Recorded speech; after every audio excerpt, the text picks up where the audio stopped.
words of Maya Angelou, when you learn, teach, and when you get, give.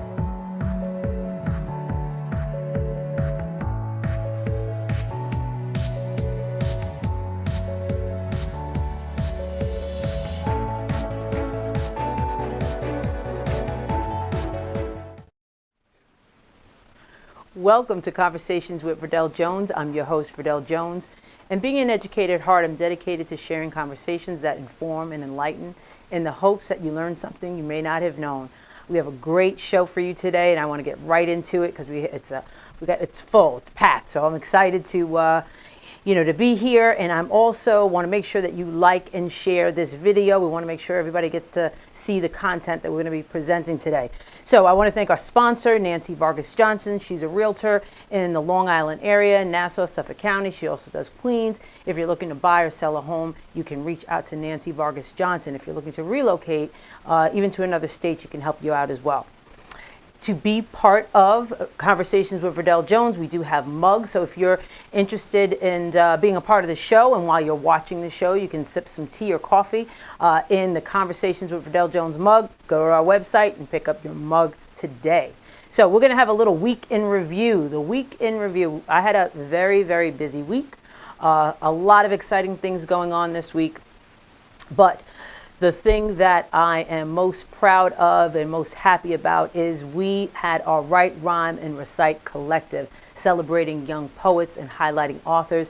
It was a great event. We were able to award 2 scholarships to 2 Long Island students. We had one student from Westbury High School. She took first place, and her name is Alana Perez. And we also had Nicole Candiani, and she is from Long Beach High School, and she came in second place. She was awarded second place prize. So we gave $2,500 worth of scholarships away this year. So I'm really excited about that. I want to give a shout out to the African American Museum of Nassau County in Hempstead. That's where we hosted the event. We also, I also want to thank Najee Simmons for this excellent keynote, and as always, the fabulous Beth Brown of the Big Black Book NYC. She also partnered with us, and it was just really a spectacular event. We had 8 authors participating: Teresa Bryant, Malik Canty, Keisha Kristen, Shaquan Hoke, Martine Mayaz, Phoenix Love, Tracy Wilkins Francis, and Linda J. Williams. As a matter of fact, Martine Mayaz is going to be here today in studio, so we are, really delighted to have that conversation with her. So today we're going to be talking about success in life and setting out on a goal and attaining it. I admire people who have a vision or have something that they really want to do, and they just go for it and carry it out. So we're going to be talking to our guests today who have done just that. So I'm looking forward to having them here to chat it up a little bit. Conversations with Verdel Jones always has great conversations and great guests. So we're going to take a little break, and when we come back, we're going to welcome Martine Mayaz to the studio.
Welcome back to Conversations with Verdel Jones. We have Martine Mayes with us. Welcome again to Conversations. Thank you very much. It's great to have you. So Martine is an award-winning author. She's written several books. She's also a motivational speaker and a wound confidence specialist. We're going to talk a little bit about what that actually is. So you're an award-winning author and you have several books. When did you kind of develop your love of writing? Well, it actually began back in high school. Okay. I started writing just because I just wanted to write, but I was not really interested in publishing. Poetry was something that was always within me. Right. So on my sidebar of my notebooks or something, I would always write, poetry and recite it back to myself and not tell anyone about it, just like the young poets, Right? Absolutely. that we had on our show. So then I continued on, and I had several different notebooks. And then one time I was on Facebook, and there was an opportunity. I was in a women empowerment group. Oh, okay. And they said that they wanted to write a book if I wanted to participate. And I thought about it. I was like, oh, why not? And that's how I became an Really? author. Nice. And that was back in 2015. Oh, okay. Yeah. All right. And you've just been writing books ever since? Yeah. And then that was like the initiation. Right. And then I just kept on moving forward and picking topics and saying, oh, if I did it one time, I could do it another time. Right. And then I continued on. And then I got my own signature book. Right. And, and the thing is with that, too, it's, I guess you get that bug, because there's so many opportunities when you write a book to share your book. Right. And that becomes, you get passionate about whatever the topic is and you want to just share it.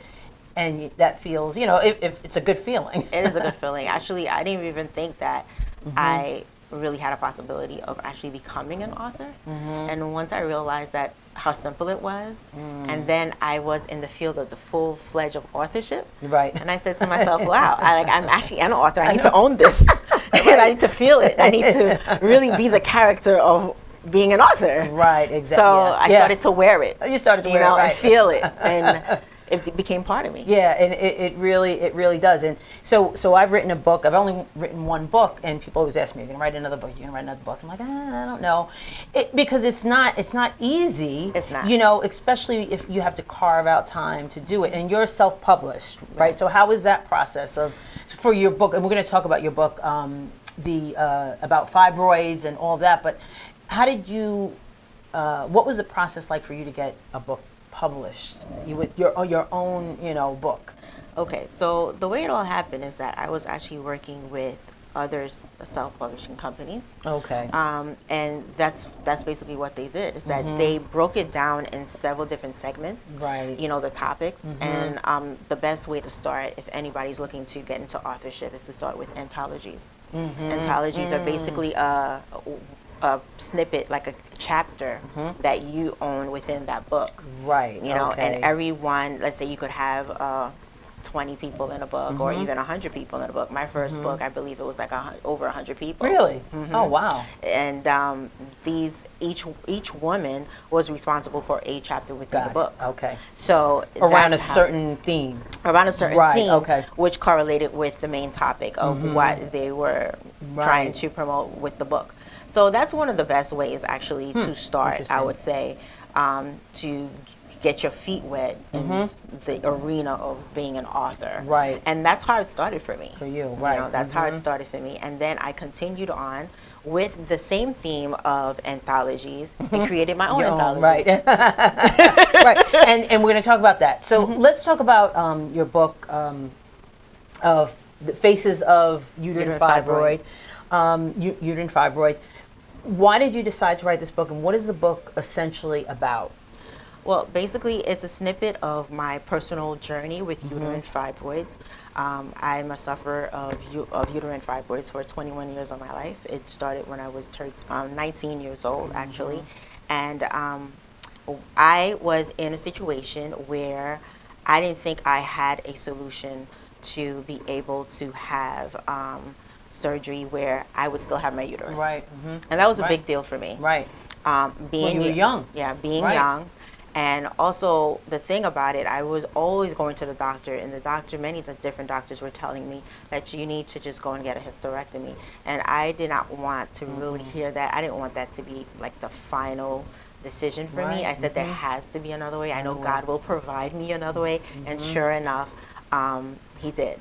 And when that came about, Faces of Uterine Fibroids came out of basically me being in recovery, looking in the mirror, and I said, okay, now I know that I'm a face of uterine fibroid. Right. And you had different women Yeah, in and your book tell their stories. Exactly. As well. And then as I started really coming out and telling my story, sharing in different groups related to fibroids, then I had a lot of other women who sympathized with me, Right. and then started to share their personal stories with me.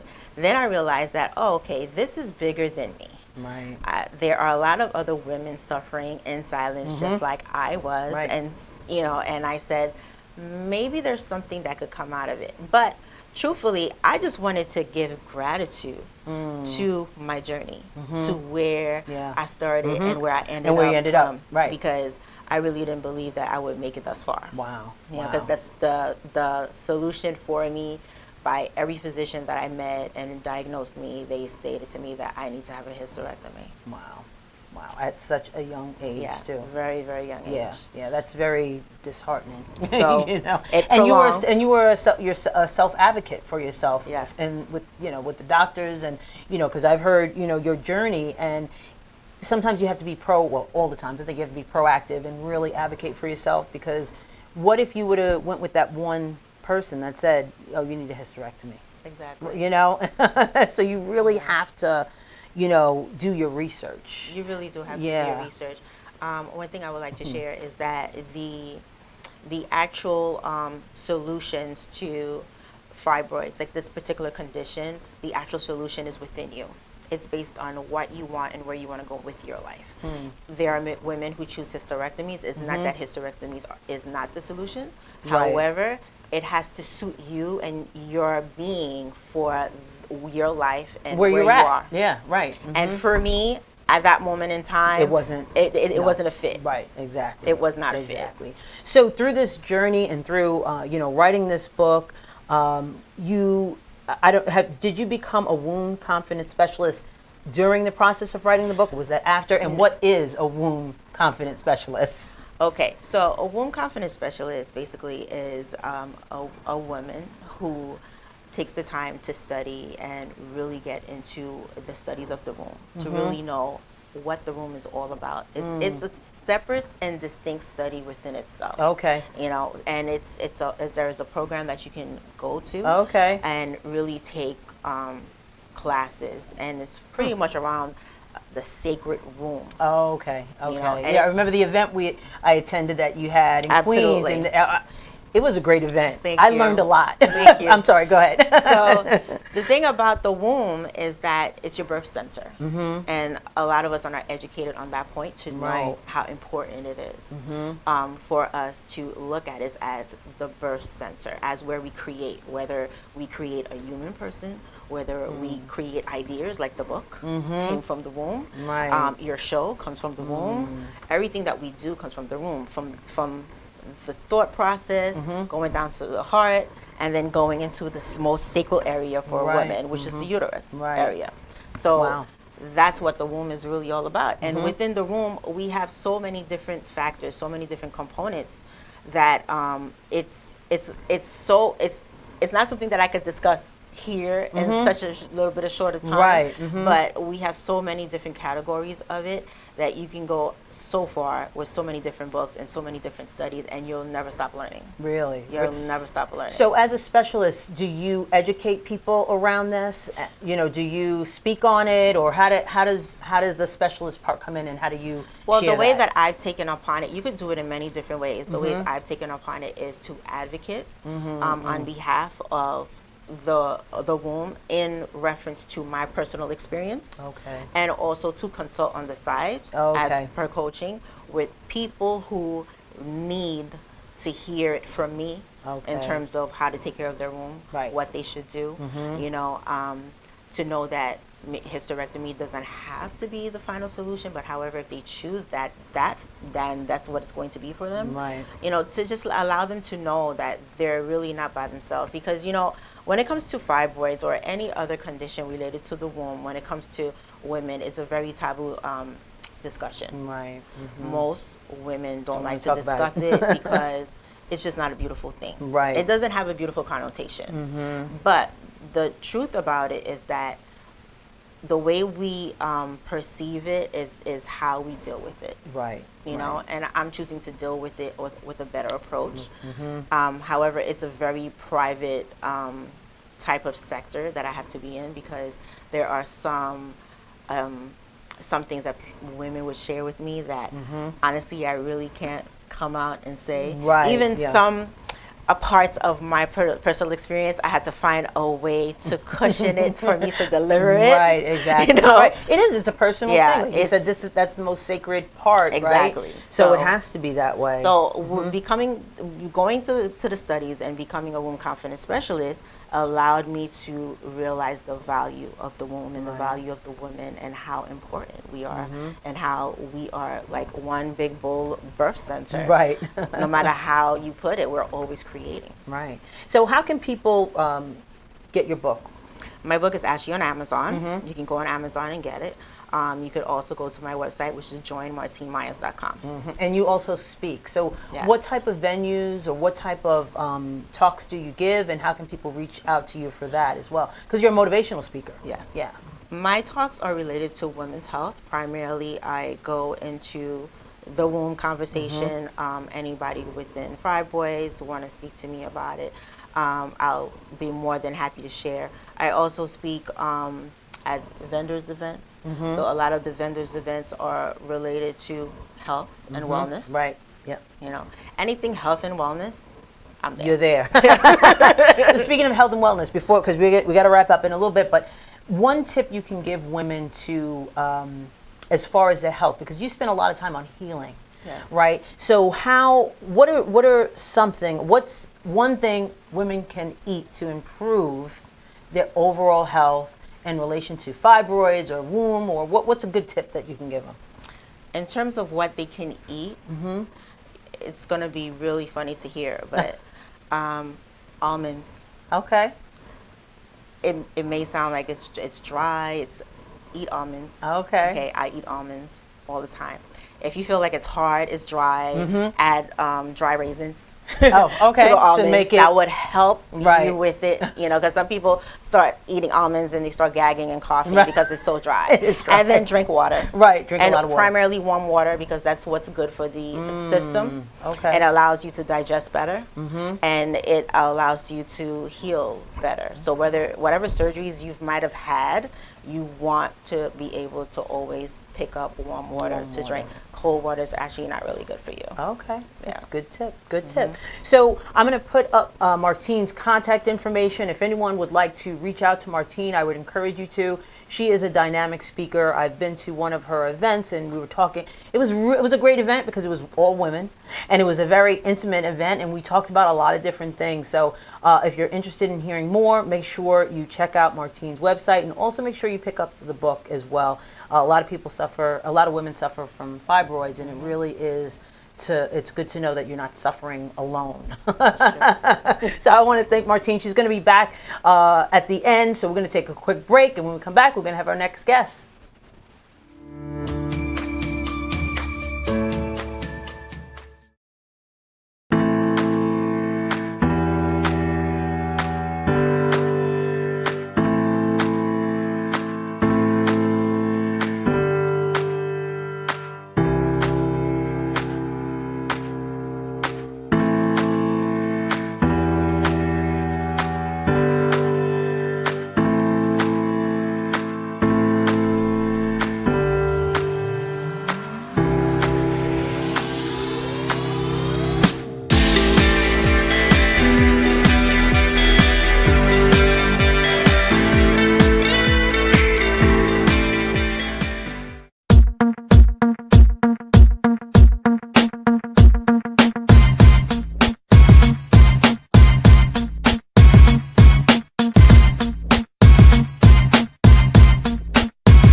Welcome back to Conversations with Verdel Jones. As you see, I have my next guest here, Yao Agupong. Yes. Thank you so much for being here. problem. Thank you for having me. I am so excited to talk about your feature film. Okay. But before we do that, I want to get to know a little bit more about you. Sure. So how did you get started? Like, how did you get into film? Honestly, the idea started on my couch. I was in college. Okay. And I said, I want to do more as opposed to, just getting a normal job out of college. What can I do? What are my interests? Because you were a nursing student, right? Yes. Okay. And still am, And you actually. still are? Yes, Okay, and all still right. am. Still pursuing nursing, nurse practitioner. Okay. So I said, what can I do other than that? And I just, scanned through a list of things in my head. Sports, music. I couldn't sing, couldn't do any of that. Okay. So I said, I do like film. And I said, maybe I should explore that. So I started doing short films. And then eventually I got hired by Northwell, which is Long Island Teachers Hospital. Did documentaries for them, and everything just escalated from there. And then Okay. Now my first feature. Yeah. Really? So you were freelancing for them, doing Yes. those things? Okay, got it. So what type of movies or TV did you watch growing up? Growing up, wow. I watched a lot of The Cosby Show, Family Matters, things like that. And then we had the bad stuff, such as Blade, the action, adventure, things like The Matrix, this mystical kind of shows, and sci-fi. What you watched as a young child, do you think that influenced some of you wanting to do film? 110%. Yeah. 110%. And I'm sorry, go ahead. In order to, being able to control the narrative and tell your story, Exactly. as opposed to giving to someone else. So that is what intrigued me the most, being able to tell my story. And that's others. important. That's Exactly. very important. It is. We don't have enough people out there. Well, I'm not going to say that. There's people out there doing it, but it's the distribution. You got it. Yeah, You got it. It's You the got distribution. it. You got it. So that becomes difficult. So it's nice to. We have to take that back. Exactly. We have to take ownership of it and find different vehicles Exactly. to be able to get it out there. Exactly. So who is your favorite filmmaker? Oh man, this question pops up. We got a list. I love Antoine Fuqua, which is the director of Equalizer and so on and so forth. Quentin Tarantino, Spike Lee. I love Spike Lee. Spielberg, in terms of how he creates his imagination. Things like that. This Scorsese. Martin Scorsese. I love him. So there's a few out there. I hope I'm not missing any big ones right now. But those are the top ones. And who do you think has influenced you the most? I just forgot one. Jordan Peele. Jordan Peele. He influences me the most. I think he influenced me the most. Apart from Spike Lee. Right. With the movie Malcolm X, that definitely had an impact on my life. Movie. Yeah. I would say Jordan Peele because he stepped outside of the box. He really did. His spin on things is incredible. Right. We were talking about Get Out, and you guys are going to see the trailer for The Birth of Deceit, which to me has a little bit of a Get Out feel. Oh, yes. And when it was first advertised, I'm like, I don't want to see that. It's like this horror movie, and I'm not really going to be into it. And I had to see it. I had to support the brother, and we saw it, and our minds were blown. Oh, yes. Because when you hear horror, the first thing you think about is, hack and slash and all that stuff. Very different. Exactly. Very different. But it's horror in our sense of what horror is. Exactly. And it's a social, he calls it like a social thriller. Exactly. Right. Yeah, exactly. So we're talking about your feature film. This is your first feature film. Yes. The Birth of Deceit. What is it about? So a young woman loses both her parents when she's younger. And as she gets older, she goes and inquires of how her parents passed away. Right. And in search of those answers, she gets a little too deep. Some doors open that shouldn't have been open. That should have stayed closed. Exactly. Should have stayed closed, maybe. Well, we're gonna show the trailer for The Birth of Deceit. When we saw this, we were like, "This is really good. Oh, it looks good." Thank you. So I'm excited to see it. We're gonna talk about the premiere and all that. Okay. But let's show the clip of the movie. Excellent. At the age of 7, I lost both of my parents to a car accident. Luckily, my grandmother took me in and raised me. Growing up without your parents can psychologically destroy you. But knowing there was more to it and you had no way of figuring it out can kill you. Just give me the words, sweetheart. No, it's okay. I think they understand now. Blue sky. Hey, I just might have the perfect gift for your grandma. Whoa, is this a Polaroid? A 1972 Polaroid? What's your asking price? Nothing. It's free. She knows my mom. And that in itself interests me. I think I'm gonna pay her a visit tomorrow. Oh, Amber, no, do not do that. What you mean? Why not? Lucy's crazy, yo. Just look at her face. What are you gonna do? You mean, what did I do? And I was able to uncover all of Lucy's files, cases, and personal info. It all seemed like basic files, but when I dug deeper, I found tons of shit that screamed dirty cop. Come to find out, Lucy covered Amber's mom's case. Call me stupid, but it's a dead man's word over in officers. A dead black man at that. 12 fucking years! Lucy's hiding something bigger than that, I know it. I think it's time for us to leave now. I'm scared I can't.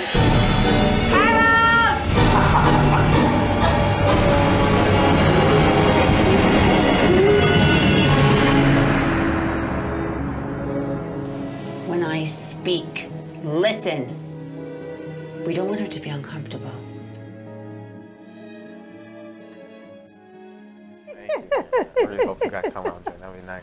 That was really good. Thank you. Thank you so much. Thank you. We got some claps back here. Yeah, That was it was awesome. Like I said, the cinematography on it, the shots that you have, the way that you were able to piece together those clips is really Thank you really so good. much. Thank you to So the I'm team. excited. Yeah, I'm excited. Thank you so much. So you have a premiere coming up. Let's talk about your premiere. Yes. It's June June 22nd. 22nd. We have that information. Just I want to put that up so people know. Excellent. But talk about it. Where is it going to be? So at the Astoria, in Astoria, Queens Astoria, at the Regal Theater, UA. Okay. June 22nd, 4 p.m.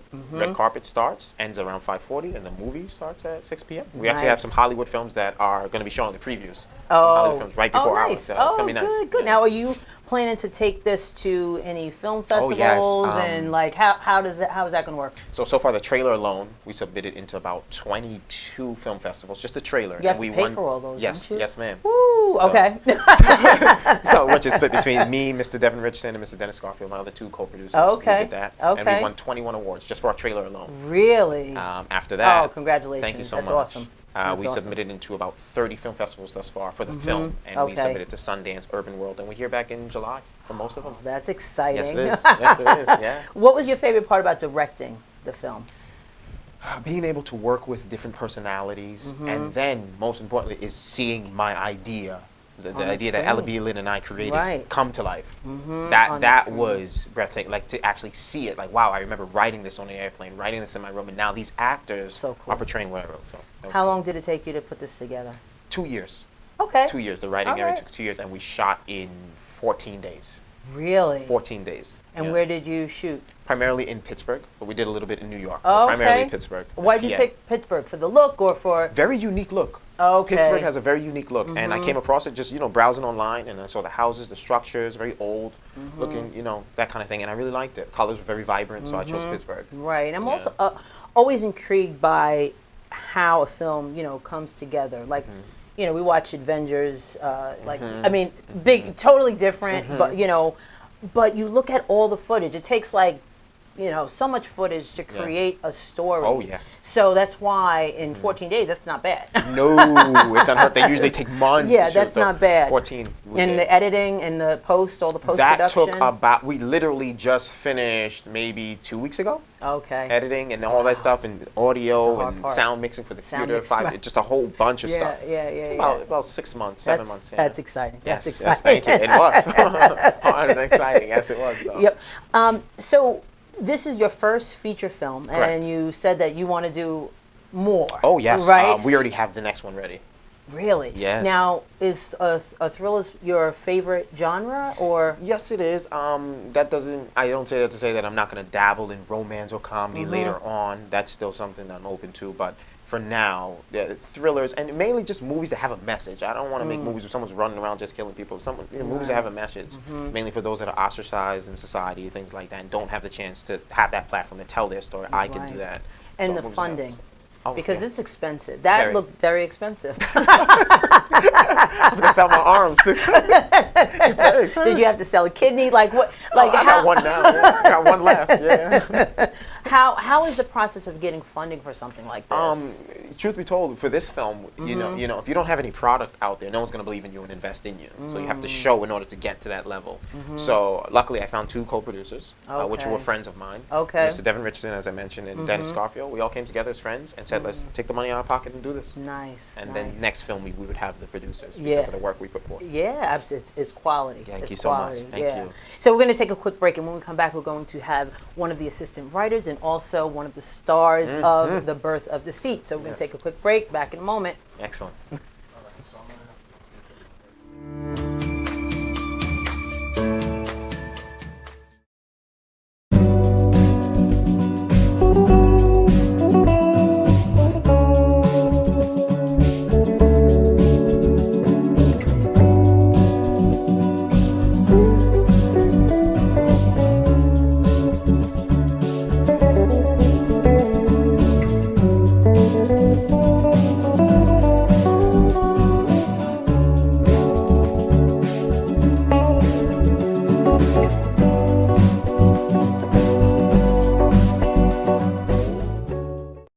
Dropping gems from Keisha Christian.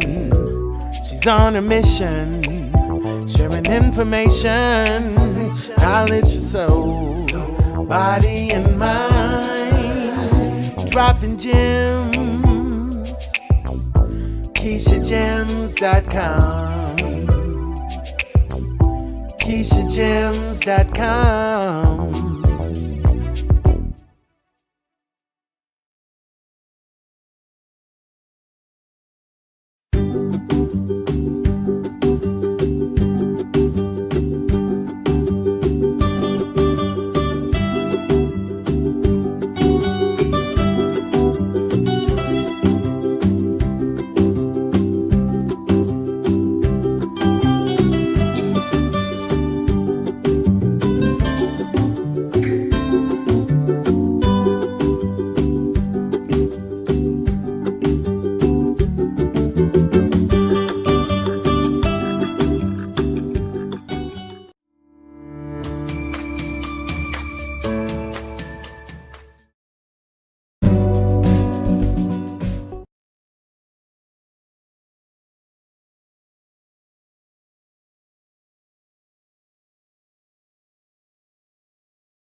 Welcome back to Conversations with Verdel Jones. As you see, we have a couple more people here in studio.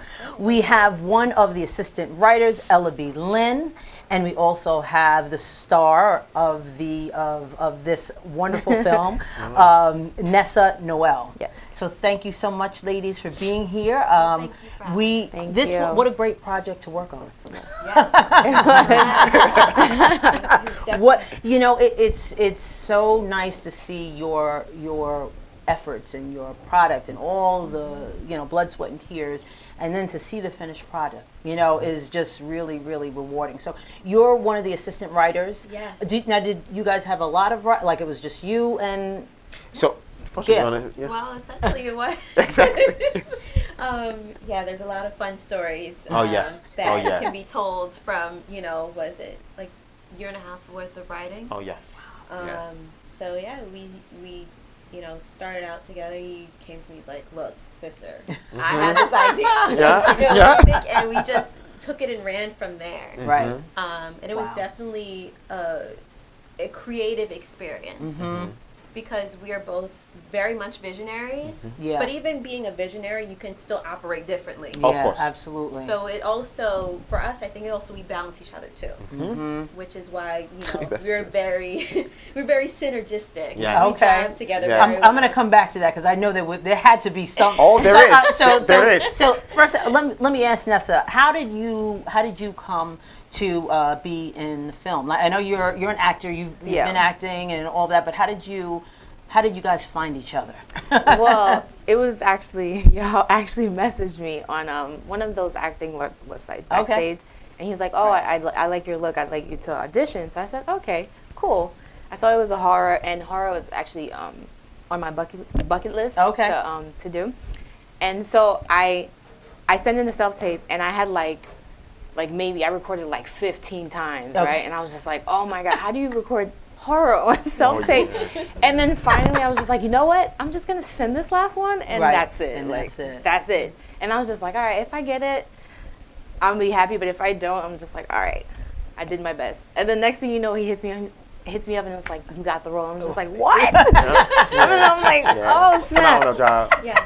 Phenomenal job. Yeah, and I was just like, he was like, yeah, there was like 30 other actresses. And then I was like, oh my God, seriously? And then there I am. Here I am. The rest is history. Now she's the face right? of it. Yeah. Exactly. And the emotions that I see in the clips that you're in, it looks. I'm excited. I can't wait to see it. And we're a film family, so so something like this is really it gets us excited. Okay. So I'm really looking forward to it. So how did you, going back to the writing part, and you guys working together? Were there times where you differed on the direction of the film? And why was it? Was it because of your personalities, or was it because it's a woman and it's a man? It's different, You want me to cover that one? You can take away on this one. So like as Nessa said, initially this was a horror film. It was a horror film. I was leaning straight up horror. Straight up horror, leaning towards one. Like, okay. More so James Wan kind of thing, Conjuring. That's what it was. Right. And in terms of disagreeing or not, not being on the same page, it really came from me going out the window and just doing astronomical things, crazy things, wanting to jump out of airplanes. And Portia is the one that balances that. That's why we work well together. She balances everything. Like, we can't do that because this is gonna happen. You can't put sharks on an airplane, because this. She's the balance, And you know what? You have to reel him in a little bit, right? And to his credit, though, because I'm a very cerebral person, just Right. in general. So, I would want to be very detail oriented. He'd be like, "Hey, they ain't gotta know all that." Right. Really put some imagination, right? Because you are not writing a book. Exactly, and that's the funny thing. She's an author. Because I'm an author, of books. So it does, in terms of translating your talents, it is different. Tough. And then when you're working with someone doing that, it's a very interesting experience, but for us, a very good one. Right. Worked very well together. So Nessa, what was how was Yao as a director? Oh, very intense. I've told him that too. But he pushes you, and challenges you, and I love that. And I told him this all the time. Like, I appreciate him pushing me and challenging me to just take it further, making me feel. I learned that as an actor, you have to learn to be uncomfortable to be comfortable, and I was able to do that being on set. So, and it was fun vulnerable, times. right? Yeah, it really is. You're left vulnerable, and you have to trust the the person, the director, to lead you in that way. Definitely. So, how did you prepare for the role? Because I mean, some of those people. That woman is. I need to know about her. How did you prepare for the role? Usually, I'm in my head most of the time. Okay. So I'm just just in my head, walking around. So if I'm not filming, I'll probably be around the house, just walking and just which is true. Going, just going it through my head. All right, this is the next scene. What's gonna happen? And I just have it in my head the whole time. That's how I prepared myself. That's how you. Yeah. And what was it like working with the other actors on the? So when you cast a film and you have all the actors, do you take time for the actors to build that synergy with one another? How does that work, and then how did you work with the other actors? It was really good working with them. You deal with everyone's different as an actor. Everyone has a different way, right? Yeah, they have their own way. So you just kind of gotta. I say go with the flow and just deal with it. So everyone was different, and I just had to kind of adapt to how they deal with acting. Right, because you have those method actors who who are the character throughout. You got it. Throughout. You got it. Yeah. You got it. So did you have an opportunity, or was there an opportunity for them to So what I try to do is do group meetings, things like that, and just try to make collaborative where all of us can get together and get to know each other. That way, everything flows way smoother. Right. But everyone's schedule sometimes doesn't work. Allow that. It infringes and things like that. So you try to get people together as much as possible, get them to talk, even over dinner on set, being able to talk, get to know each other. Dinner. Exactly, that's how we did it. Too, and it was great for just.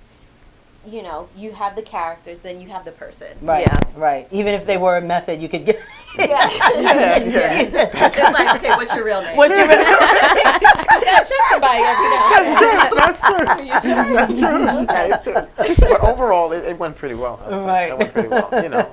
So how did you guys know each other? High school. Yes, we attended high school. I love it. I love it. And just as entrepreneurs, we ended up finding each other again on, through a mutual friend of ours. Business friend, yeah. And, we took our business relationship from there. Wow. So where did you guys go to high school? Bayshore. Bayshore. CI. Yeah, shout Okay. CI. CI in the house. Sounds doing pretty good. Yeah. Oh, we like y'all. Yeah. All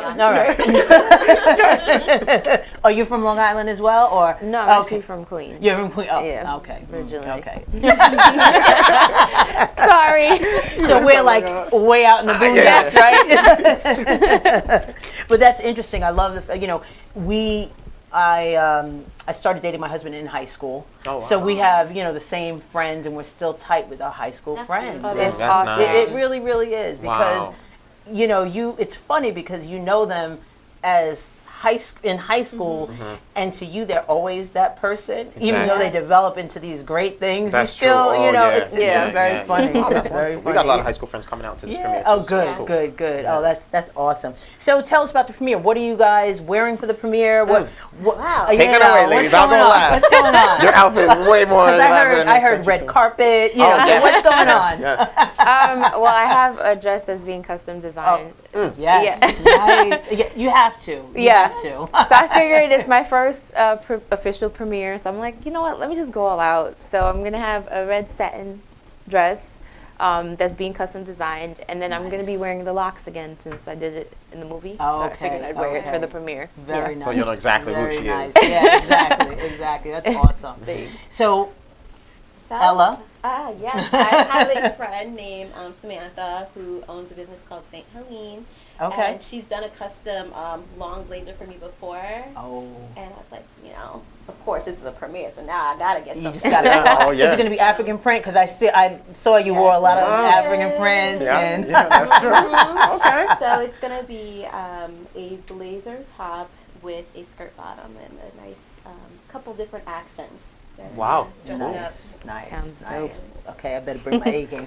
And myself, I have a maroon tuxedo designed by Zamora, a young brother that had his own company, his own clothes company. I love it. And, you guys are going all out. Yeah. This is going to be nice. Yeah. Maroon tuxedo. You have and then to. have an after party You have outfit to. too. So. Okay, all right. So how did, logistics is a big thing for me. You said you're a cerebral person. I'm very I'm a teacher by trade, so I'm very regimented in the things that I do a lot of times. So how was it coordinating all of this, from the actors to the writing to the production to the on location to the premiere, and sending out all of the, for the festivals and that you have to have a serious team. Oh, you do, and that's what I was gonna say. It requires a team. So shout out to Jerry Aquino. He's the guy that shot this. Jennifer Silverstein, Terrence Keane. It took a huge team. Oh yeah, Jerry's incredible. So it really took a big team. Right. To God's credit, I want to say that in creating this team, there was such an intention to find committed people. Yeah, you have to be committed. So it's like, you didn't want anybody, it's a 6:00 call and you showing up at 6:35 and, so it was very intentional on, getting committed, responsible people on our set. True. And, I'll give y'all the credit. So yeah, like she said, it's a collaborative effort. It really is. We had to find from audio. I mean, that was a big Eddie Morris. He did the audio. He's incredible. He's actually working on our next film. So sound is the worst. And it's the worst thing to do. It's very. Very. I'm acting like I do this stuff. No, I hear from my son. He hates sound because it's just very tricky. He's an editor, but the sound is tough. Tough. So we had people like that. Carolina Rudis edited. So it's a big team effort. And we got it done. Thank God. Yeah. So we are gonna take a break, but before we do that, I just want you to say what is one thing people will take away from the film, from all three of you. I would say the huge message behind it. Okay. Like if you watch it, it will relate to it relates to what's going on in the world. Okay. In the world. Yeah. Okay. All right. How about you, Ella? What would I say about the film? Is that it's going to be a journey, not just with the characters, but with yourself. Oh. You may leave with some questions. Okay. I like that. All right. I like that. The takeaway message I would say is not to judge a book by its cover. The main character comes across as a very normal person, nothing's wrong, but she's going through a lot of things. She lost her mom at a very exactly, young age. and you would never guess that, just by looking at her. Right. So it'd be interesting. Not to be so quick to judge. So like mental health is clearly plays a big role in this. I want to touch on that. Which I love. That's great. That's great. So we're going to take a quick break, and we're going to come back. We're going to bring Martine in. We're going to wrap up. I want to make sure everybody knows how to find all of our guests. So we're going to take a quick break.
Welcome back to Conversations with Verdel Jones. We have everybody here in studio. I want to thank you all for being here today. I really enjoyed our conversation. I want to make sure that people know where to get Martine's book. So we're going to show Martine's contact information one more time, so you can make sure you reach out to her, but just let them know where they can find you. The book is actually Faces of Uterine Fibroids. It's actually on Amazon. You could also get it at joinmartinemyers.com. All right, thank you so much. And Yao, please share about your feature film, The Birth of Deceit. It's a thriller. Yes. Has a lot of messages in there. Yes. Mental health is really key, which I love. So when is the premiere? June 22nd, 4 p.m. Astoria, Queens, at the UA. And you can get tickets at on that Eventbrite page. Or our website, aljapunkfilms.com. Okay, all right, yep. And there's Yao's contact information as well. And I also want to thank Ella B. and Nessa for being here as well, co-writer and star of the movie. Yes. So I want to once again just thank everybody for watching Conversations with Verdel Jones, and we will see you next time. Bye.